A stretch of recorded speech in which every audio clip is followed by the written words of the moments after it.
Welcome to Writer's Life, a place where you get the sight, sound, smells, taste of my particular writer's life, where you get the truth. Subscribe if you haven't already, hit the like button, and smash that bell for notifications so that you don't miss out on one exciting video. How exciting they are. Okay, so back to our little traditional versus indie series. Control. I like control. That's why I'm a nervous flyer. I'm not flying it, you know. Even though that would be a really stupid idea. Did you know I took flying lessons for a while, and going back a bunch of years now. And the instructor pulled me aside at one point, and he's like, you know what? Some people should be pilots, and others should be passengers. You should be a passenger. So I took that to heart. You know, seeing as you can crash and burn, you know. Anyway, when you sign a contract, because remember, check out the previous video called contracts. When you sign a contract with a traditional publisher, you are in most cases, you're giving up almost total control of your product, of your intellectual property. By this I mean, your agent's going to take over some of the control. And the publisher is going to try to take over all the control. There's degrees of this. Like I was saying, some of the publishers I work with, like Down and Out or Polis or whatever, they're on the smaller side. So like I can maintain some control. In other words, if I don't like the cover they're coming up with, I could say like, no, give me another one. Or if I'm not satisfied with editing, I can ask them to do it again or whatever. So like, However, when you're dealing with the big boys, like the really big boys, like the top, like, Bertelsmann, top,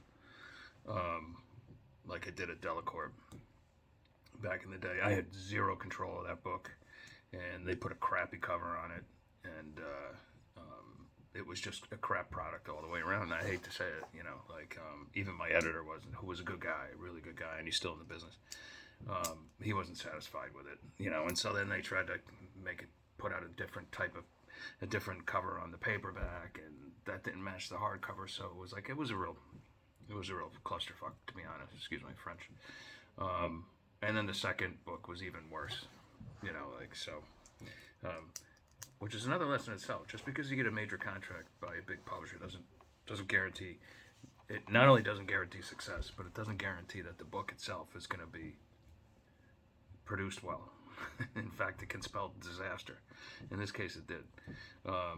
Anyway, but it's so in the past that it doesn't matter, because subsequent editions had really great covers, and I had the right title. Oh yeah, that was another thing I lost control of the first time around. They didn't want to use my title, The Innocent, because like Harlan has a book called The Innocent. I think Baldacci has an Innocent, and like there's a million books called The Innocent. Who cares? Anyway, so it's something you have to be prepared for. When you sign a traditional contract, you're going to be so excited. You're going to want to put it up there on Facebook, and like, look at me. I've done it a million times. We've all done it.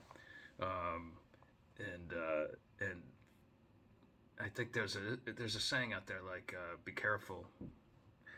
Not only be careful what you wish for, but be careful when you reach your goal, because that's when the devil steps in. And in this case, a lot of publishing executives are indeed the devil.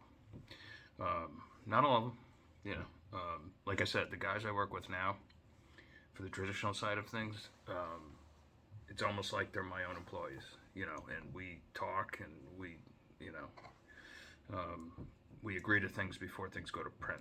So, make sure you try to maintain some semblance of control, because you have more control than you think. Again, it starts with going over the contract and seeing what rules apply and what rules don't. So, anyway, that's all I wanted to talk about today. Control. Don't lose it all. And of course, and this goes without saying, but like in the indie world, you have total control. So, there you go. All right. I hope you're having a great day. I am. All right. I'll talk to you tomorrow. Ciao, ciao for now.